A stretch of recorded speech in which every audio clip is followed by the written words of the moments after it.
పిల్లలకి స్కూల్ పాఠశాలైతే పేరెంట్స్‌కి స్కూల్ పేరెంట్స్‌శాల.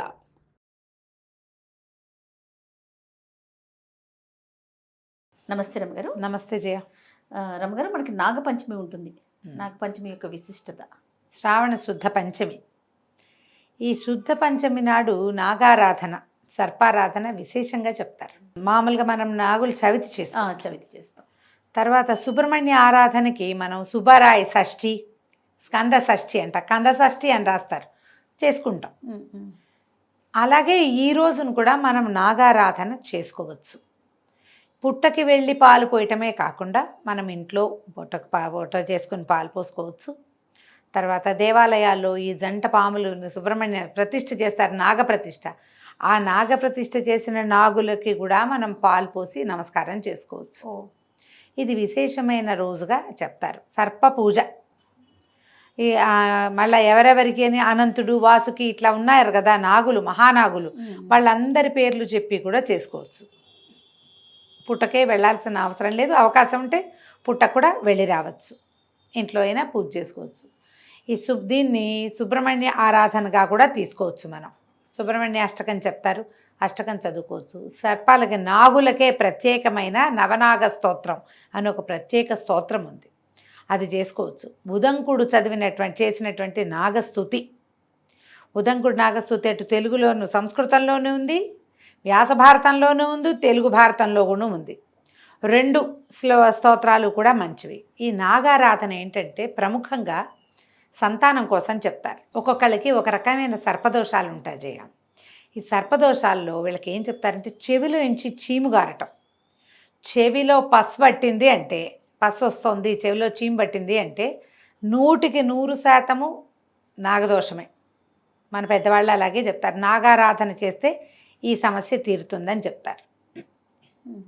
ఒకటి, కలలో ఎప్పుడు పాములు కరుస్తున్నట్టు, వెంటబడుతున్నట్టు అట్లాంటిది ఏదైనా కనిపించినా కూడా, ఎప్పుడు తరచూ పాములు కనిపిస్తాయంటే నాగారాధన చేయాలి. ఫ్రాయిడ్ సిద్ధాంతం ప్రకారం తీరని కోరికలు పాముల రూపంలో కనపడతాయని చెప్తారు. మనవాళ్ళు ఏం చెప్తారంటే ఇది పూర్వ జన్మల నుంచి ఈ సంతానానికి సంబంధించిన శాపాలు ఏమైనా ఉంటే అవి సర్పాల రూపంలో మనకి దర్శనమిస్తాయని మన వాళ్ళ నమ్మకం. కొంతమందిని మనం ఆరాధన చేసిన తర్వాత కళలు పోయినాయి, చెవిలో చీమ్ తగ్గింది అని చెప్తారు. ఒళ్ళంతా పొడలుగా మచ్చలు వస్తాయి కొంతమందికి, వాళ్ళకు కూడా సర్పారాధన మంచిది. స్కిన్ ఇష్యూస్ వాళ్ళు సర్పారాధన చేయాలి.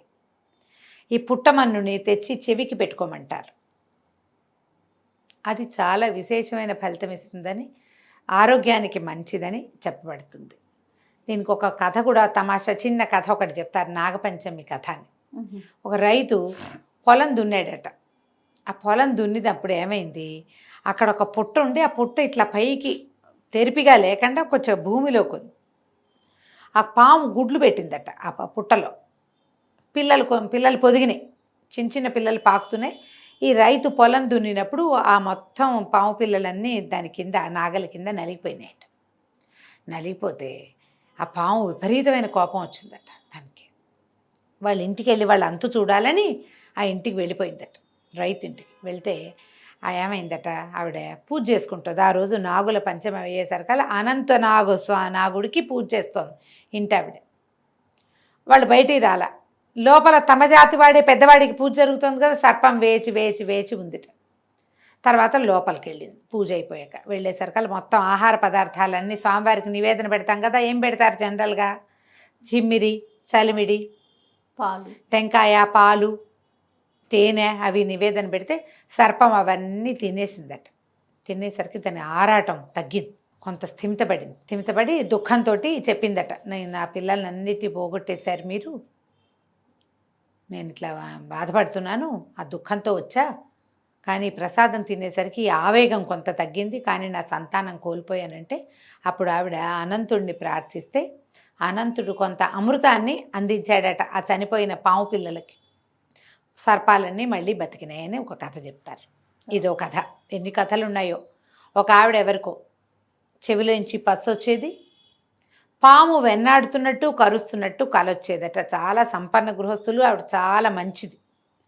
నేనేనాడు ఏ దోషము చేయలేదు, నాకు ఇట్లాంటి కల వస్తోందని ఒక సాధువు వాళ్ళ ఇంటికి వచ్చినప్పుడు అడిగితే, అమ్మా నీకు సర్పదోషం ఉంది, నాగపంచమి నాడు పాముకు పాలు పోయి పూజ చెయ్యి.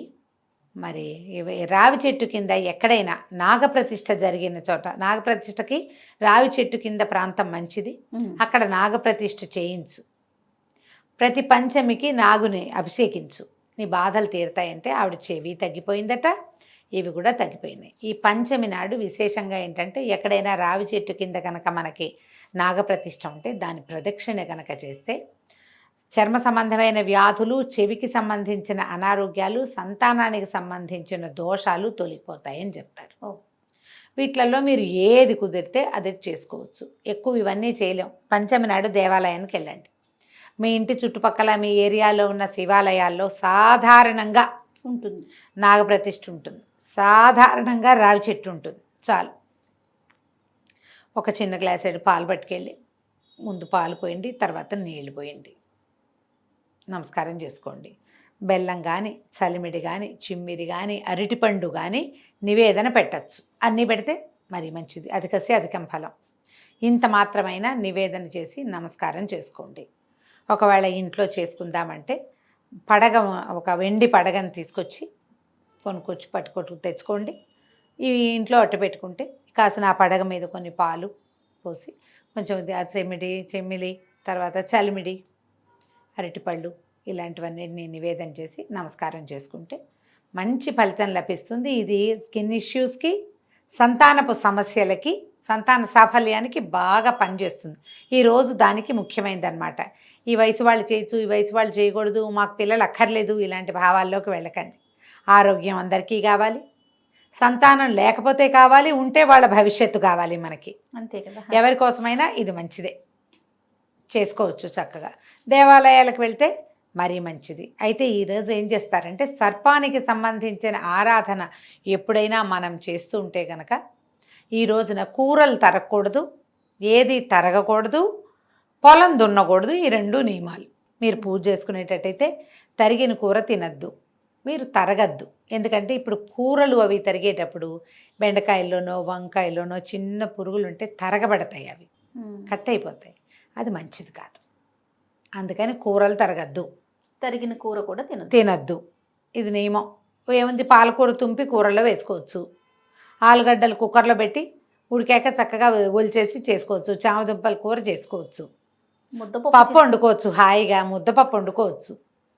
దాంట్లో ఒక ఆవకాయ మాత్రం నలుచుకోకూడదు, జ్ఞాపకం పెట్టుకోండి. తరుగుతాంగా ఆవకాయలు, ఆవకాయ ముక్కలు తరుగుతాం కదా, అలా కాకుండా ఏదైనా రోట్లో 2 టమాటాలు, పచ్చి టమాటాలు పచ్చడి చేసుకోవటము అట్లాంటివి ఏవైనా చేయొచ్చు. మీ ఏర్పాటు మీ వీలు వెంబడి చేసుకోండి. ఈ నాగుల పంచమి రోజున మీరు కనుక ఉదంకుడి నాగస్తోత్రం చదివితే చాలా మంచి ఫలితం లభిస్తుంది. ఎవరైనా అంటే సంతానం కావాలనుకునే వాళ్ళు ఈ రోజును మొదలుపెట్టి వచ్చే సంవత్సరం నాగపంచమి దాకా చదవండి. ఈ లోపలే మీకు సంతాన సాఫల్యం కనపడుతుంది. అంత విశేషమైనవి. ఉదంకుడి నాగస్తోత్రం ఆన్లైన్ దొరుకుతుంది, సంస్కృతంది దొరుకుతుంది, తెలుగుది దొరుకుతుంది. చక్కగా సంపాదించి చదువుకోండి, చేసుకోండి. రైట్. నమస్తే. నమస్తే జీ.